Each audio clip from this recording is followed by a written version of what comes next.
Good evening, everybody, and welcome. My name is Jane Porcelli. I'm on staff here at St. Francis de Sales, and we are very happy to welcome you tonight to another event in our Monsignor Neil Conley lecture series. We're so glad that you're able to be with us tonight. For those of you who may not have had the pleasure of meeting Father Neil, he was a parish priest who was passionate about issues of social justice and the formation of the laity. He was a champion for lay leadership and community organization. We were privileged to have him with us here at St. Francis for a number of years in his retirement. Although, as Father Kelly said earlier, you really could never say that Father Neil retired. It's in his name that we seek to share the wisdom of our tradition tonight on the importance of using our informed consciences to make decisions on Election Day and throughout our lives. To quote Pope Francis, we aim to help form consciences, not replace them. Father Neil would often ask during a staff meeting, where is Jesus in all of this? So let's just take a moment to remember that we are already in the presence of the divine. Gracious God, we thank you for joining us together this evening for this intelligent conversation. We ask your blessing on our speakers, on our presenters, that they may share with us the wisdom of our tradition and help us learn better how to live out our lives as Catholics. St. Francis de Sales, patron saint of journalists, pray for us. Here at St. Francis de Sales, we stand with the United States Catholic Conference of Bishops in their statement that reads, "We strongly urge all parishioners to register, to become informed on key issues, and to vote. The Church does not support or oppose any candidate, but seeks to focus attention on the moral and the human dimensions of issues." Our panel tonight consists of women and men with outstanding credentials. You had the opportunity to read their bios when you registered. We're excited to hear their thoughts on some of the issues of our day. We are most pleased to present to you Natalia Imperatori-Lee, a Latinx theologian, author, and associate professor of religious studies at Manhattan College. Griffin Oleynick, assistant editor at Commonweal magazine and an expert on the writings of Dante. John Barnes, professor of theology at Fordham University, PhD candidate, member of St. Charles Borromeo Church. Matt Malone, president and editor-in-chief of American Media, Jesuit priest. Before his life as a Jesuit, he was involved in politics in a variety of ways, including as the founding deputy director of Mass Inc., an independent political think tank based in Massachusetts. And our moderator for the evening, Eileen Markey, assistant professor of journalism at CUNY's Lehman College, City of New York. She's the author of a book called A Radical Faith, The Assassination of Sister Mora, published by Bold Type Books, Hatchet. Each of these folks are wonderful persons, faith-filled and dynamic. So we thank you for taking part in tonight's presentation, and I'm happily turning the floor over now to Eileen Markey. Hello, everyone. It's great to be here, and it's great to be with all of these great panelists, some of whom I know well and personally, and some of whom I'm meeting, just for the first time tonight.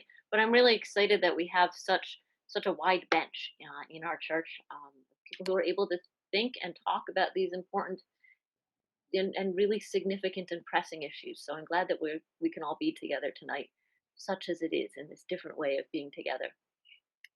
In these final weeks before the election, the nation's 70 million Catholics are suddenly right in the center of the political discourse, from the Supreme Court nomination hearings to the increasingly fervent attentions of both candidates to appeal to the nation's Catholics.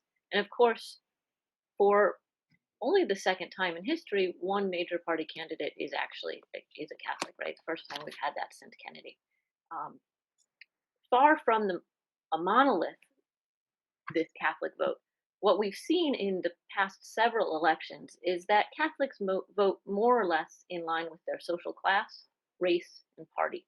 So both the Democrats and Republicans are spending a lot of energy right now trying to court the quote-unquote Catholic vote But in fact, such a thing hasn't been a reality since about 1970. There is no Catholic vote. In 2016, we split 45-52. In 2012, we went 50-48. In 2008, we went 54-45. So if there's not a Catholic party or there's not a Catholic candidate, what we want to consider tonight is this. If there's not a Catholic vote, is there a Catholic way to vote? Is there a Catholic way to approach voting? Or more to the point, is there a Catholic way of preparing to vote? These very fine panelists will help us think through that question. And I hope, too, that Doctor of the Church, St. Teresa of Avila, whose feast day we celebrate, will also help us. We celebrate her as a mystic, but her most famous prayer seems to speak directly to believers' responsibilities in the corporeal world, in this world. How do we care for the Christ that we encounter daily? And upping the ante, how do we embody that Christ? Christ has no body now but yours. No hands, no feet on earth but yours. Yours are the eyes through which Christ looks compassion into the world. Yours are the feet on which Christ walks to do good. Yours are the hands with which Christ blesses the world. This seems like a great way to begin to think how we choose our roles in the political sphere. So, to any of you fine panelists, is there a Catholic way to vote? I guess let me say, I don't know. I can say the way I think about this, or the way it sounds to me.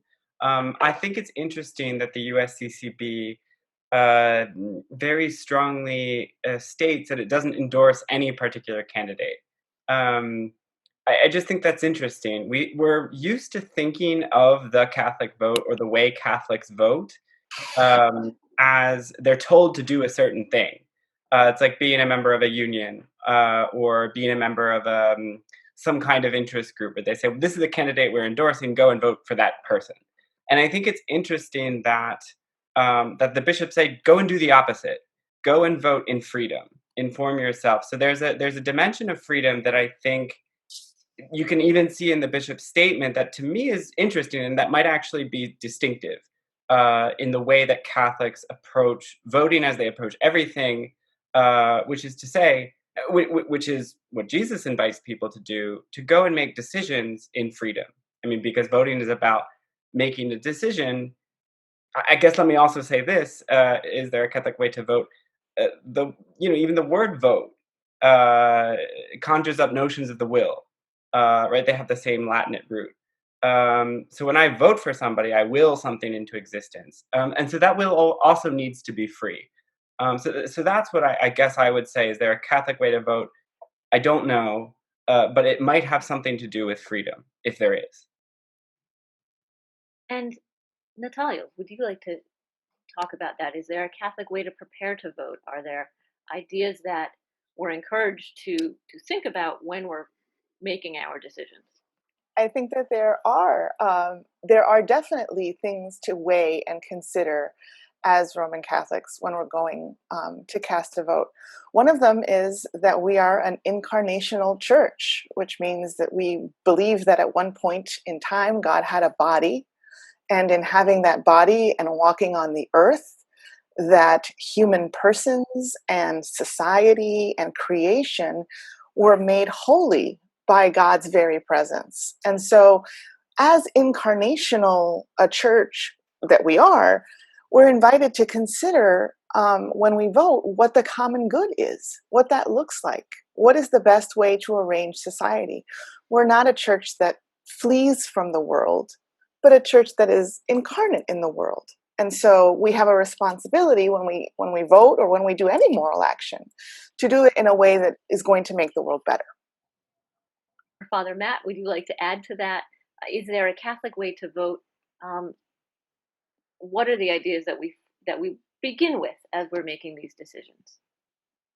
Sure. I think that Dr. Lee actually put it very well. It begins with our incarnational sacramental imagination.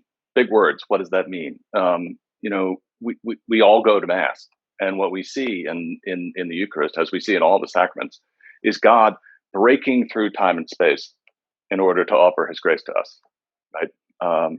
And what that means is That way of seeing the world means that the world isn't divided up between the things of God over here and the things of the world over there, right? It's a big jumble between Jesus's first coming and his second coming. And it's up to us to try to figure out what is true and what isn't in that jumble. And that's where discernment comes into it. That's where conscience comes into it. The Catholic bishops, I think, rightly located this question within the conscience of each individual Catholic. And the reason for that is because there isn't a Catholic voter. There are Catholics who vote. And the interesting thing is, you're right in the sense that there isn't a Catholic vote in the way that there might be.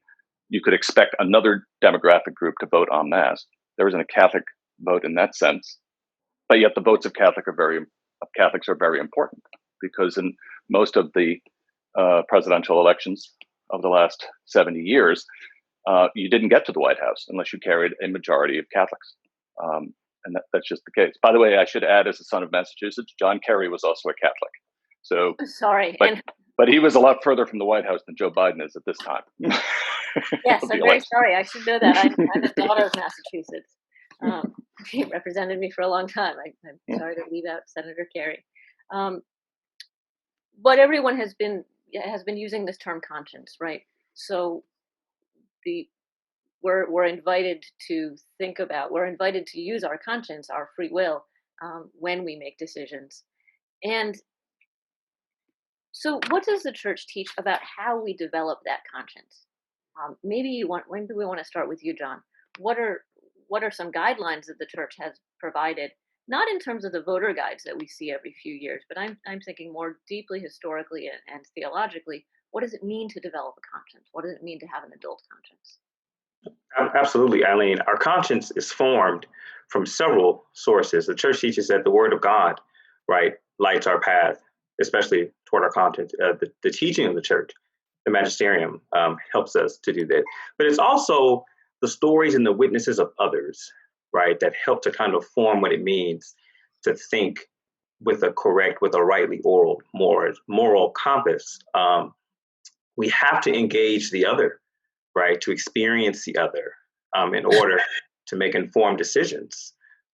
We can't say that we have an informed conscience and there's people that we're ignoring, right? So we have to be conscious of the universality of our tradition, right? And even to be formed and to allow ourselves to be formed by the experiences of those even with whom we disagree, right? So that we can make a properly ordered decision.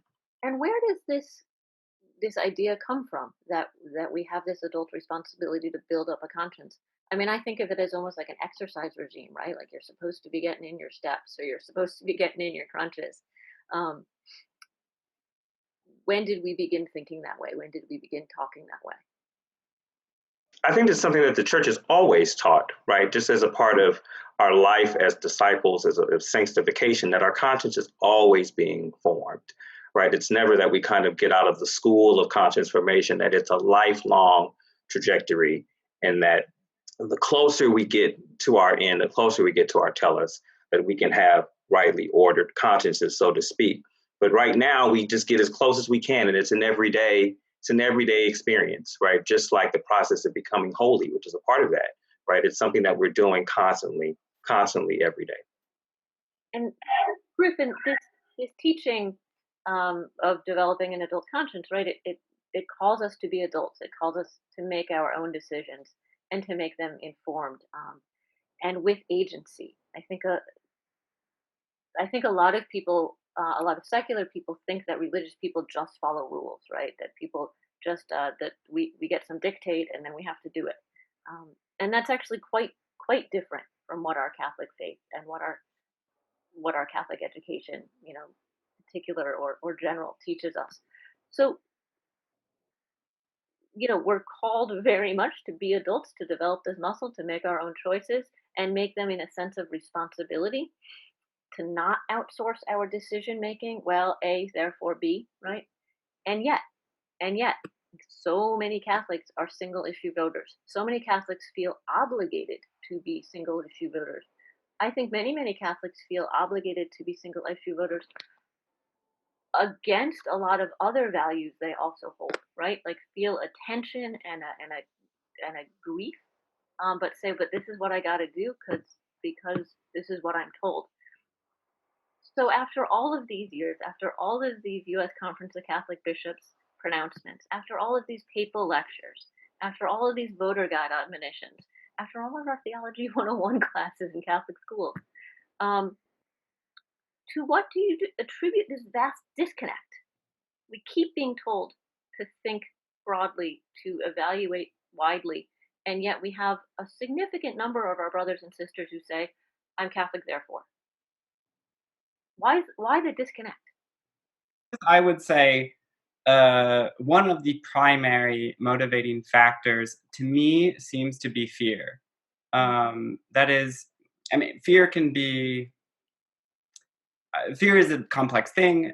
Humans are complex beings. But if I'm afraid of my own freedom, or if I'm afraid of my own totality, if I'm afraid of my desires, if I'm afraid to meet myself, then of course I'm going to be looking for somebody to tell me what to do. I'm going to be looking for rules because they take away the nebulous complexity of existence. I don't. If I make a decision, if I vote for Donald Trump or if I vote for Joe Biden, or in any other race, I'm responsible for that decision and for all the consequences that follow from it. So that's kind of a big deal. So I think it's easier to outsource decision making. I think politicians, not all politicians, but many politicians, especially today, invite this kind of fear. They say, well, there are a lot of things to be afraid of. It's a scary world out there. But again, my reading of the gospel is Jesus constantly invites his followers to be not afraid, right? Don't, have no care for tomorrow. Tomorrow will take care of itself. So there's this gospel invitation to rootedness in friendship with Jesus that makes fear impossible. That says, well, I don't know what's coming, but I'll be able to handle it because Jesus is with me, or I'm in relationship with Jesus. So I think the issue of, or the problem of single issue voting, the problem that I have with it is it's just not an accurate representation of reality. It's a lie or a fiction. And so any politics that follows from a single issue or a single-minded focus is going to me to be a kind of inhuman politics or a fear-based politics. That's the way I think about it. Yeah. You're doing that thing that graduate students and some students do of apologizing for your opinion before you state it. We want you. You're good. We value what you have to say. You don't have to do that step back thing. I admire a man doing that, but you don't have to do that. We want to hear what you got to say. Don't apologize. Of course, we're only all speaking with what knowledge we have, but it's good knowledge. So go for it. Step into that. We want you to have that role. Father Matt, do you have anything to add to that or anything to elaborate on that? This disconnect between we keep being told to act as adults, and so many of us, I think, do work out of that fear or that I don't have choices mindset. Well, I think, yes, I encounter those folks. I'm related to some of them. I'm neighbors with some of them. It doesn't make a lot of sense to me, because if the bishops felt we had no choice, they wouldn't have told us that we have a choice, right? And if we don't have a choice, then there's no sense in forming our conscience, right? It's precisely because we have a choice that we have to form our conscience. But I would say that there is an element of fear, as was said, but I think that there's also a couple of other reasons. Number one, I think historically over the last 20 or 30 years, the witness of the U.S. Conference of Catholic Bishops has been more visible on some issues than on others. But I think they would say that they've made an accounting of all of the issues that are central to Catholic social teaching. I think that that's true, but some things have been emphasized more than others. Number two, I think the media emphasizes some things more than others, right? And they pick up on the sexy stuff, and it's usually the stuff that has to do with sex and life and death and all of that. But third, and importantly, and this is also a part of faithful citizenship, is there are some things that are wrong and there are some things that are right. But not everything is wrong in the same way, and not everything is right in the same way, right? So there is a hierarchy. So, for example, lying is always wrong. The deliberate taking of an innocent human life is always wrong, but they involve different levels of moral gravity, right? So while I think that the conclusion that that hypothetical person that's not so hypothetical that you mentioned at the beginning, the conclusion that that person reaches, which is I must vote this way, is wrong. There is something there in their starting point, which is no, there are some issues that involve greater degrees of moral gravity than others. But those also have to be evaluated in this morally turped world we're talking about. Right, in a morally complex world, right? That things can be intrinsically evil. That still doesn't mean that's the only way you vote, right? That's correct. And the Pope has been so very, very clear about this. So let me bring it back to John and then to Natalia. What are some of those other issues that Catholics need to be forming our conscience around? What are among the other things that we need to care about? I mean, we have to care about race. We have to care about Black bodies. We have to care about brown bodies. We have to deal with it. The church has been good. We have a way of talking about poverty. We have a way of talking about homelessness. We have a way of talking about these other issues. But the race issue seems to be one that consistently evades us, and we have got to deal with it institutionally, locally in our parishes. And we have to take that. We have to take the face of that Jesus with you to the voting box. Bring that Jesus into the voting booth with you. And Natalia, what are some of these, among the wide variety of moral goods that we need to be making decisions on? What are some of the rest? Besides race, which I think is a huge, huge issue, I think the climate, right? The care for our common home is something that should be paramount in every Catholic's mind. I think the Pope has made it a priority. I feel like we should all it's a life issue, right? In that all of our lives very much depend on it. Immigration and the right to migration as a central core of Catholic social teaching is something that I think about a lot, coming from a Hispanic community and in contact with a lot of Latinx communities. The right to safely migrate, the right to escape repressive governments is something that is really valued. And I just wanted to pop back for a second to the adult thing, because it made me think of, I get a lot of my theology from parenting. Mm-hmm. And I'm sure your kids have said this, because our kids are the same age, more or less. I can't wait till I'm an adult so I can do whatever I want. Except, of course, we all know none of us have ever, being an adult is the opposite of doing whatever you want. Like, I haven't done whatever I want since I became an adult, basically. And so I think that the pressure of adulthood in faith is so real, because it's hard to form our consciences. Like, it's hard to work out. When we were little, we had PE class and we could just go, and it was built into our lives. But now we have to have the initiative, whether it's to do the crunches or get the steps, or to really be informed on the issues and do what we can to get our consciences in shape, in the kind of shape that we would want to bring to the voting booth. And that means informing ourselves on immigration policies, informing ourselves on just wages, informing ourselves on Black lives, informing ourselves on policing and incarceration. And those things are depressing and difficult, and the choices are hard. And it would be so much easier if someone would just say, do this, right? So our charge as Catholics, it's a heavy one, but it is one that we should make, as Griffin says, in joy and freedom, knowing that the world is God's. And what are some ways that Catholics can educate themselves on these issues? I asked Father Matt, the editor and publisher of a major communications platform.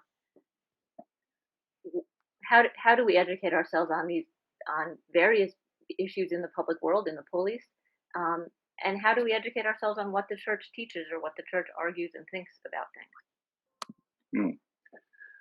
Well, I'm going to take this opportunity to say, read America Magazine. That's one way to do it. Also read Commonweal and read National Catholic Reporter. And, there's a lot of great conversation happening around this right now at all of these places. So check them out. But look, in my mind, I think what's very important is we sort of step back from, can I vote for this person in light of this issue? That we can tie ourselves up in knots trying to figure that out sometimes. And I think we have to step back, as to a certain extent Pope did in Fratelli Tutti, when he reminded us of the way in which we are connected, right? So just as we mentioned the Eucharist at the start of this, just as the Eucharist doesn't exist for itself and doesn't exist just for me individually, right? I don't exist just for me individually, but I am a part of a community, right? I'm a part of a church, but I'm also a part of a polis, a political community. And that brings its own set of obligations, and it brings its own set of duties. One of which is, I think the Pope reminded us to remember that those people are not, these people who are also in this political community are not just my opponents. They're not people who stand in the way of what I want. They're my neighbors. And I'm taking part in this process for them as much as I am for myself, or if you're a parent, for your children. I mean, and so when you look at it from that point of view, we're not participating in some Cartesian thing where we go off into a corner and pretend that we're alone with God, right? The question is, what in our conscience, in our spirit of prayer, what is the best choice for this community to which I belong? And that's where we have to bring those images of our neighbors, black and brown and all the rest, into that process. I think it is, it's incredibly important to think, what do my neighbors need? What does the community that I stand with need? But it's also important in politics, I think, to say, what do I need? That is, what are the issues that touch me and my life the most? And I think that in Catholic circles, we have a bit of a problem with the idea of self-interest. We think that self-interest is a bad thing. But that's not actually true. Ignatian spirituality itself begins with, what are my desires? What do I want? What does God want for me? So I think it's important that there, as we think about how Catholics participate in politics, that there is a healthy self-interest that we return to, and we begin to ask ourselves, what do I need in my life? Do I have healthcare? Do I have a living wage? Am I discriminated against? These are the sorts of questions that I think the more you care about what is of interest to you, the more likely you are to begin participating in political life. I think that it would be mistaken to say, well, it's just about education, and it's just about what I read in the media, because the media can be deceptive, et cetera, et cetera. It's really about, where do I live and how do I fit into that life? We began with the sacramental imagination. And where is God in all of this? So I guess it really also begins with a life of prayer. But that was just a point I wanted to bring up, that there's a community organizer in Chicago, Michael Kinzich-Cruz, who talks about the Catholic return to self-interest. I think he's right. I think we should talk more about self-interest. Right. And where do I fit in, and how do I relate to the whole, right? And how do we keep the whole healthy and living? John, St. Charles Borromeo Parish, where you're a member, where you're a parishioner, has been showing tremendous leadership in anti-racism work in the Archdiocese of New York. And you've been inviting other parishes in the diocese to adopt anti-racism as central to our lives as Catholics. Why is anti-racism, why is breaking down structural racism and eroding interpersonal, why is this a Catholic issue? Why is racism a Catholic issue? Because it's the gospel. It's the heart of the gospel, right? To bring us together, unity, right? This is what we see is happening on the cross. And to be honest, if Catholics are for life, then we have to be for all lives, right? So when you hear Black Lives Matters, that That's not just a political statement, but it can even be an incarnational statement. It could be a Eucharistic statement if we choose to think about it, right, in terms of our tradition. So this is very important. And it's very important that we continue to live out what we know to be the truth about who we are, right, in the midst of all kinds of, obstruction and oppression.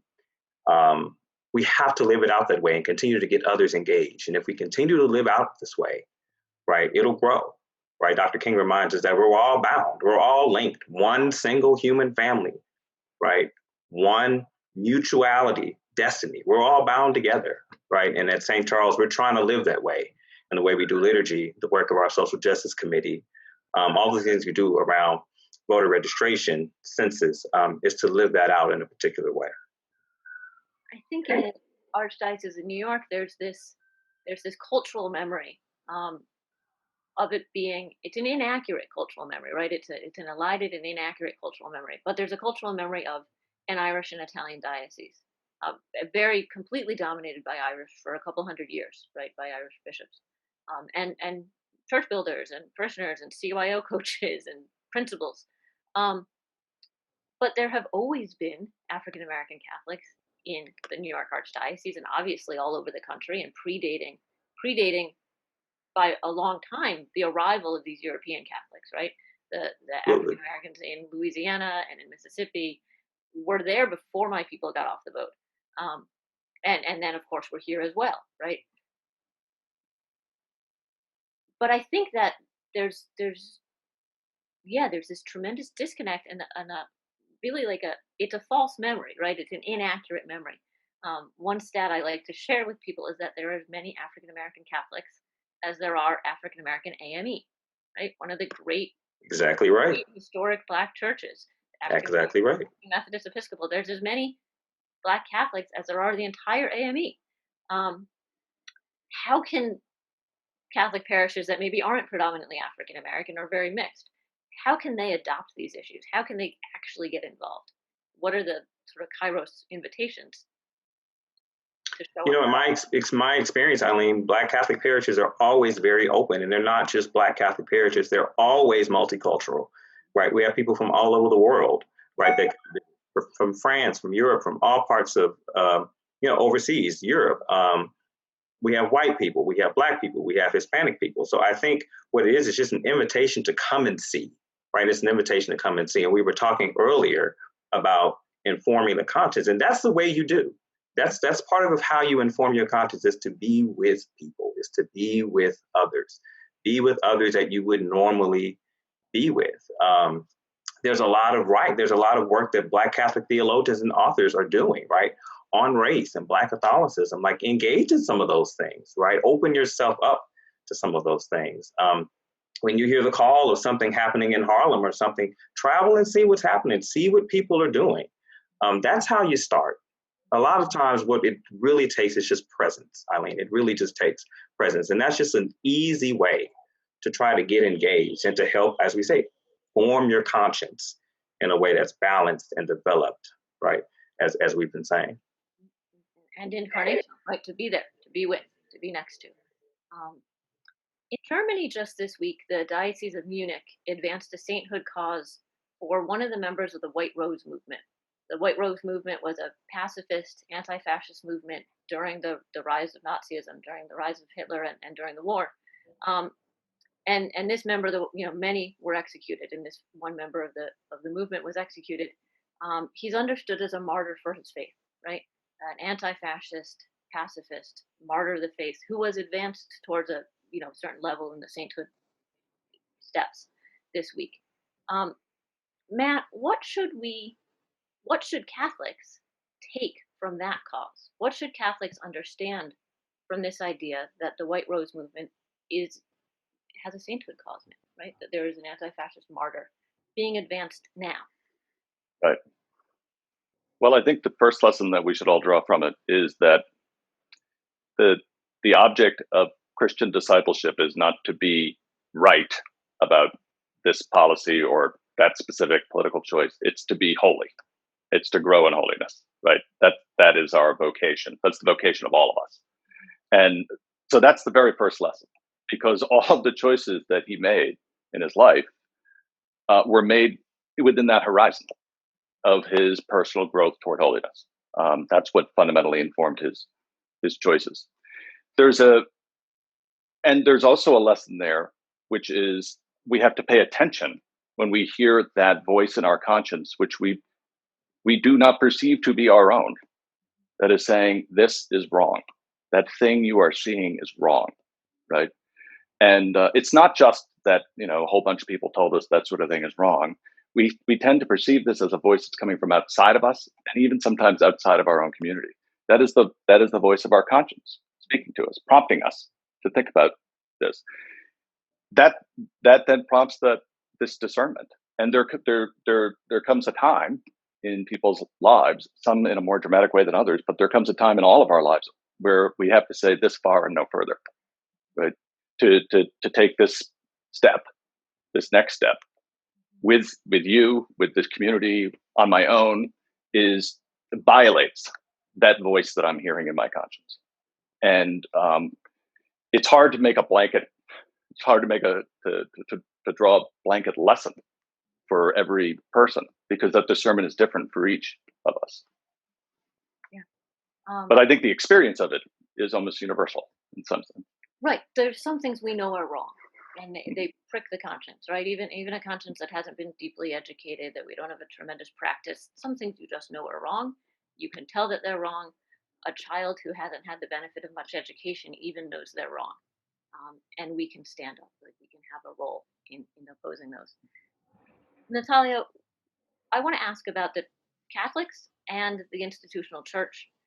So what I mean is the whole church's responsibility to raise the alarm about injustice, about tyranny. And when are some times when we've done that, and when are some times when we haven't acted with conviction? Yeah, I think that Catholics in this country right now, we find ourselves at an interesting crossroads. And I think that the example of the White Rose movement is an interesting one. I also like to think of the example of Oscar Romero as another one, right? Latin America went through this a lot, where there were Catholics on either side of very contentious, violent political situations. And so the first lesson I think that we should draw is that faithfulness or piety or devotion doesn't inoculate us from difficult political involvement. And so we need to just take an honest look at the times that the Catholic Church has failed on race, at the times that the Catholic Church has failed in terms of its colonial viewpoint. And certainly Latinx communities, Afro-Latinx communities bear these scars in their DNA. And we can speak to that, to the fact that sometimes the church has fallen short.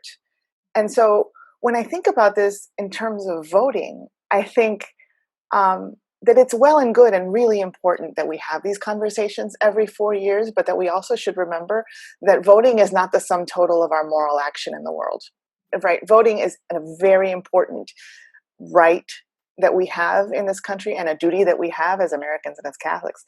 But it's not all of our moral action that we can just kind of checked it out, going home, feeling good. That's not really what we're doing. What we're obligated to do is to continue that process, not just of conscience formation, but of like wrestling with our own failures, with our community's failures, and trying to make it right. And a big inspiration for me in that regard is Romero, who had a big conversion experience when Catholics were torturing other Catholics and was forced to say, this is wrong.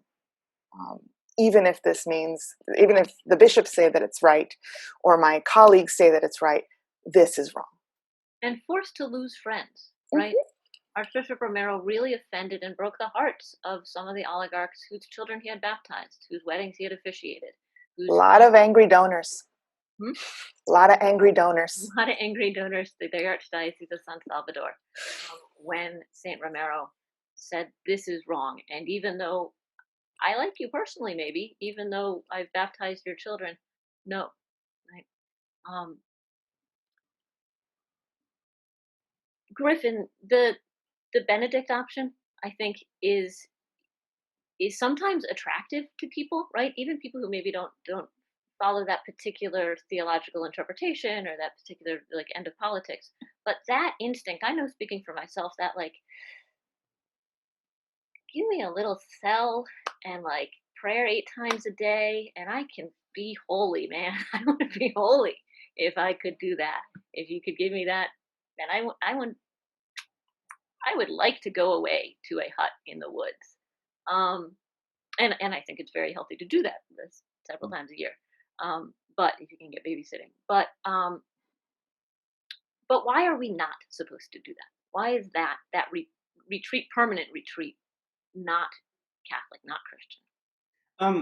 I mean, several things. I think that the notion, I mean, the Benedict option, for people who haven't come across it, is a book that came out a couple of years ago by an ex-Catholic named Rod Dreher, who talks about American culture being so, decrepit and so immoral that it's the Christian's duty to leave it behind. And he calls that taking the Benedict option, to act as Saint Benedict of Nursia did, during the fall of the Roman Empire, to found a new community that would bring Europe out of chaos and into a new Christendom.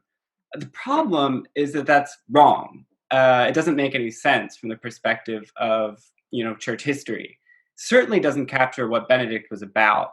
Benedict of Nursia he was well educated. He was a noble person. He was deeply committed to participation in the local economy and political community. He began a monastic movement not because he wanted to get away from the world or away from reality, but because he wanted to grow closer to it. So that's kind of the problem I have with the Benedict option, is that it's talked about as if it were history. It's not. It's a fiction. This idea that we can escape from our responsibilities, that too is a fiction. I think there's an interesting movie that came out last year by the director Terrence Malick about the life of Blessed Franz Jägerstätter, who was an Austrian Catholic, also opposed to fascism, also opposed to war. He lived in a remote Austrian village, and the war came, to this village, and he refused to swear an oath to Hitler, was eventually imprisoned and executed. And the movie recounts his decision-making process. But all of this is a way of saying that nobody is immune from it. I think that one of the figures, I guess, in recent Catholic memory, that's really explained this well is Thomas Merton. And there's a kind of, for those who don't know about Thomas Merton, he was a Cistercian monk in Kentucky. He popularized monasticism back in the 1950s and 60s. And even he had a kind of conversion where he said, well, it's really not about creating a perfect spiritual life for myself or living as he did, in the woods. But it's that living in the woods freed him to re-enter the polis that Father Matt was talking about. It freed him in his writing and in his thought and his prayer to take a concrete position. For him, it meant arguing very vocally against racism in places like Commonweal and American Magazine. So I think this idea today that some Christians have, that we're a persecuted minority, again, it doesn't make any sense. Christians have all the power in American society. So you can't argue that we don't have power and that we have to flee society because it's so corrupt. Stay and make it better. If you believe in Jesus, we said this at the beginning of the conversation, and I'll stop talking. Christ came into the world to bring God to the world. That's what Pope Benedict XVI says. Another fan of Benedict. The real Benedict option, the real St. Ignatius option, the real Francis of Assisi option, the real Pope Francis option, is to engage lovingly with the world. So there's nothing to be afraid of. Vote, right? Every 2 years, every 4 years. But as Professor Lee says, do it every day. You have political decisions to make each and every day. Thank you. That was really lovely. John, what are those political decisions we can make each and every day? What are those incarnational Christian decisions that we make every day, well between these every 4 years things? I mean, a phrase from Sean Copeland says that we're to live at the disposal of the cross, right? So that our very reality, our very being should be congruent with the way Jesus lived, the way he was, the way he was with other people and for people. And I think all of our decisions have to be guided by that, not just election time, but the way we live our lives with our families, our parishes, all of these things, which is also why we can't retreat, right? Because fundamentally, we're Easter people, right? Good Friday is good because Easter Sunday followed it. So our sign of our continually making good decisions, trying to make informed decisions, is a sign of the inbreaking of the kingdom, right? That's here, right? But that's also not yet, right? So it's incumbent upon us that we just are always cognizant of our need to be light and to be the sign, right, of what's to come, what's here and what's to come. And Natalia, incarnational notion, this notion that we co-create the world that we want to live in, the world that evolves every day, that we are part of what's making it spin, and part of what's making that kingdom of God arrive. How do we do that? How do we do that within our interactions with the political world, the voting world? We do that in very large and very, very small ways, right? I think of Teresa of Avila and Teresa of Lisieux, right? There are big ways we can think big thoughts and write great articles and do our jobs really well and make sure that our workplaces are eco-friendly and stuff like that. But we can also model the kind of solidarity and concern for the poor and concern for the earth in our family lives, right? We can raise children who are aware of sort of a world beyond themselves, we can spend time acknowledging that we are profoundly privileged people and using that power to make the load a little bit lighter for somebody else. I think of like the holiness of grandmas, right? My grandma didn't go to college. I don't even know if she went to high school. But she made the world holy by her presence in it. She was kind to immigrants. She helped who she could. She housed who she could.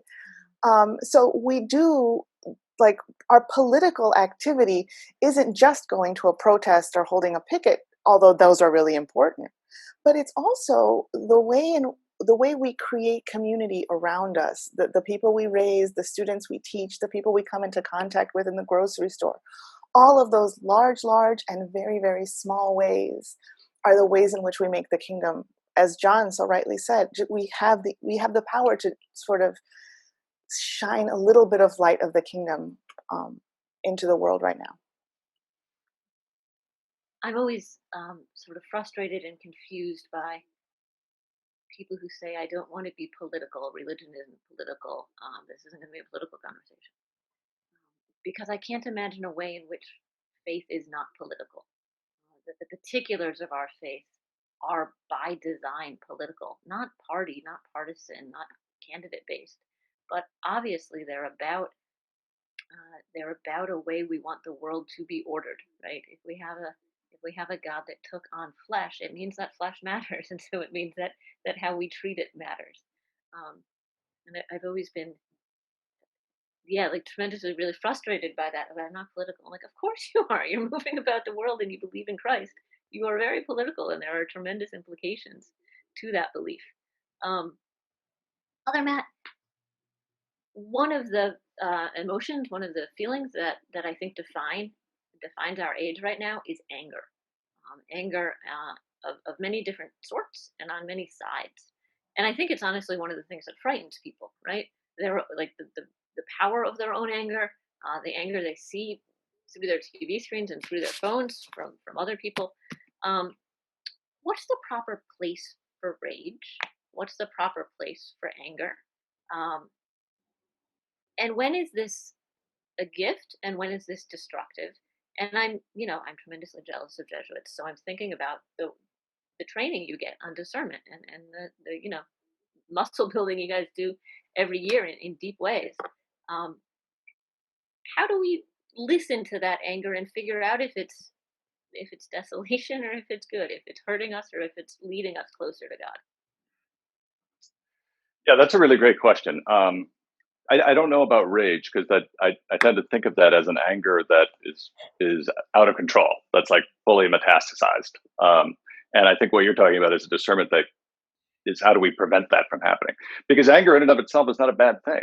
I mean, Jesus himself was angry at times in the gospel. I mean, it's part of the human experience, and there is a self-righteous anger that comes when we see injustice, when we encounter racism, when we encounter poverty, or we can even get mad at ourselves for doing a wrong towards someone. It's important to pay attention to that. But anger is most dangerous when we deny that we're feeling it. Right? That's when it can start taking a control in ways that we are not aware of, and that are subtly but nonetheless demonstrably destructive. So the questions that I think we have to ask ourselves in that situation is, where is this anger coming from? Is it coming from a place of faith? Is it coming from a place of fear? Does it feel does this anger calling me out of myself? Is there something now that I feel I must do in the world, or is it is it pulling me into myself so that I feel trapped? Does this anger that I'm experiencing about this event come from a place of my wanting the world to be a more loving place, or is it because I have been thwarted in some other way? So I think it's a question of asking ourselves those questions, and it's going to, how we arrive, how we make that calculus is going to be different for everybody. I mean, I get angry about racism, but I've never had to live as an African American in this country. So the way that we relate to and what we've experienced around that issue and our own anger with it, they're very, very different. They're very different degrees. We're close to wrapping up. We just have a couple of minutes, but I want to return to the theme of the day. The title of the conference, or the title of this panel, is A Faith That Does Justice, which is a really lovely set of words, and there's action in it. There's theory, right? There's ethereal thing, and then there's action, and then there's direct object. How can we have our faith do justice? In the last 2 minutes divided by 3. What does it mean to have faith that does justice this year? What does it mean to have a faith that does justice in the next 3 weeks? For me, I would say a faith that does justice is to live like a disciple. I don't know how else you could do it. It's to live like a disciple, and all that entails. The road that Jesus walked was a precarious one, right? And if we're to follow him, and if we believe that justice comes from that, then we have to do the same. We have to do the same, and we have to be willing to go that way. Willing to walk Calvary Road if necessary. Yeah. Natalia. I think the way that we live a faith that does justice is in Matthew 25, right? We feed the hungry, give drink to the thirsty, clothe the naked, free the prisoners. Jesus says it pretty plainly there. And so we have a decent roadmap for looking out for the common good and asking, which is the Jesus that I will be bringing to the voting booth is the Jesus of Matthew 25. And Matt, who's the Jesus you bring to the voting booth? How do we have a faith that does justice? Well, I think we break down the compartments in our lives, in our hearts, and in our minds, and in our relationships. The world cannot be divided up between good and evil. It's all mixed up together, and the problem when we don't realize that is it allows us to compartmentalize our own lives, and so we tend to think politics is over there, faith is over there, never the twain shall meet. Or I can be a Christian on Sunday morning, but I can spend the rest of the week in the relentless pursuit of profits in the bond market and pretend that Jesus is what's absolute in my life. Bring them together, and don't be afraid of them coming together. It's actually the way the world is, and we get closer then to reality. And the closer we are to reality, the closer we are to making a better and informed choice. And thank you. And Griffin, what is a faith that does justice? How do we do justice? So I think that I had to thank you for letting me think about this. I think now more than ever, we need prophetic voices. And I think people need to speak. I think voting is one way of speaking. It's saying what you're for, but it's also saying what you're against. I guess I want to also say there are a lot of things to be angry about. And when you go to vote, you get to say no to them. You get to proclaim them as evil. So I think that's very important, that voting is the assertion of the individual voice that lies within the heart of every Christian. So we're called to be prophetic when we go into the voting booth. Fantastic. Thank you, all of you, for being with us. And thank you to all of the people who've been tuning in and listening. It's been really nice to kind of scroll through the gallery view and see people in their homes and see people with their loved ones and walking around their apartments. So thank you to everybody who's been listening, and hopefully this has been helpful and edifying, or maybe a little inspiring. And thank you very, very much, Parish of St. Francis de Sales, for having all of us with you tonight. We're really happy to be guests in your parish and in your homes. So thanks very much for being together and being part of this incarnation together.